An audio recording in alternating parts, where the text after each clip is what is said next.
perfect environment to go absolutely nuts. Everyone was unique. This place is very special for its music and for its musicians. We're supporting each other's music. The label of desert rock being applied to the Coachella Valley is a little bit of a misnomer. You know, they're pretty crazy.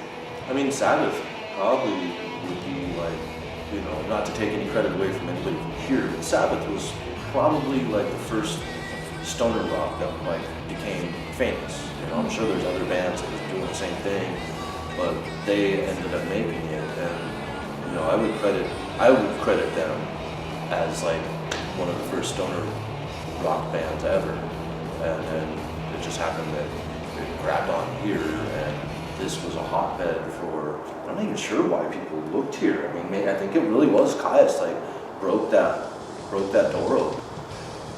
I think we scratched our heads when like Caius got signed and things like that. I mean, it was just like, I remember high school graduation night, grad night, they played at a house party in the COVID McKinney time. I remember being there and I remember having a great time. They were a good band, even in high school, they were a good band. But to think that they would have, like somebody would have just went, you guys are the next big thing, you know, come over here, you know, it's like, wow, that's pretty cool. They worked hard, let me just put it that way. Everybody who's gotten out of here and made a little bit name for themselves, they've worked hard to do it. But, you know, it's funny, I remember when MTV actually used to play videos of music, they had a show called Headbangers Ball. Yeah. I don't know if they still have it, but I distinctly remember, you know, it would come on at like 10 o'clock at night, and there was a segment where they showed a snippet of Caius playing or something, you know, and they didn't introduce the band, they didn't say anything about them, and then it cut to Nirvana, and it was, you know, like Kurt Cobain, Kristen Novoselic, and Dave Grohl. Well, the funny thing is that the future of grunge music is now evolving from Palm Springs, California. A band named Caius, K-Y-U-S-S, which is the album of 1992. It's called Blues for the Red Sun, and it cannot be beaten. The label of desert rock being applied to the Coachella Valley is a little bit of a misnomer. You know, there was more than just that. Like we said in the beginning, there's way more. You just gotta dig for it. Is it what put us on the map? Yep. If you were to go to Seattle and be just like, where's all the grunge bands? You know what? There was Soundgarden, there was Nirvana, there was like Mudhoney. I guarantee you there's a lot more than just those bands. But in the 90s, that was all you heard. That's what burned that scene out, was them going and looking for who's the next Nirvana, who's the next Soundgarden. Actually, unfortunately, like Kinglets. Yeah. You know, it made it become a joke. I'm gonna toot one of my band's own horn, just because I feel it's appropriate. We never get talked about, we never get mentioned. But the pedestrians, the one that we were talking about, the cheetah thing, like the most eclectic musical thing I've been involved in. My best friend at the time, and still would be, he passed away like 8 years ago. He wanted to learn to play bass. And so we got together every Sunday and played some drums and played some bass. And we started this band with bass, drums, and a trumpet player. And that was the beginning of the Pedestrians.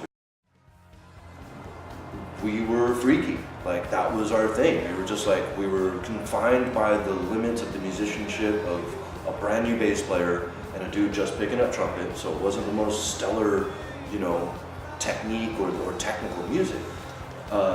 And Earworms, though. yeah. The things they wrote. And I remember being in other bands and watching the Pedestrians play for the first couple times, just being like, man, these guys write some catchy stuff. Like, it's not rock. It's not funk. There was a place that we played called the News Colony. and it's rad. It's up there off of 62. It's an old, it used to be a nudist colony. And so there's a pool up there, there's some burnt like structures and broken down structures. And we would play, two stories on this. One that's totally awesome. I was playing for the Sort of Quartet. We set up right at the edge of the pool, and skaters are skating the pool. And so I'm from maybe as far away from you to the edge of the pool, if not closer. And we're playing, and skaters are coming up and like catching air out of the pool right in front of us as we're playing. It was awesome, you know, grinding. It was just, dude, it was amazing. Years later, there was this big party we had up there, and some out-of-towners, I don't know, thought it'd be funny or maybe got pissed or something, and they started a fire. And the whole place, like, just, I mean, you know, this place, it's dry, it's a tinderbox, you know. And the nudist colony literally the nudist colony caught on fire. And the exodus was insane. It was just, you know, because there's tons of people up there, there's at least 4 bands. We're loading up, you know, throwing stuff in the van as fast as we can. Literally the van's taking off, I'm hanging onto the outside on the bumper just because we had to get, you know, the fire spread so fast.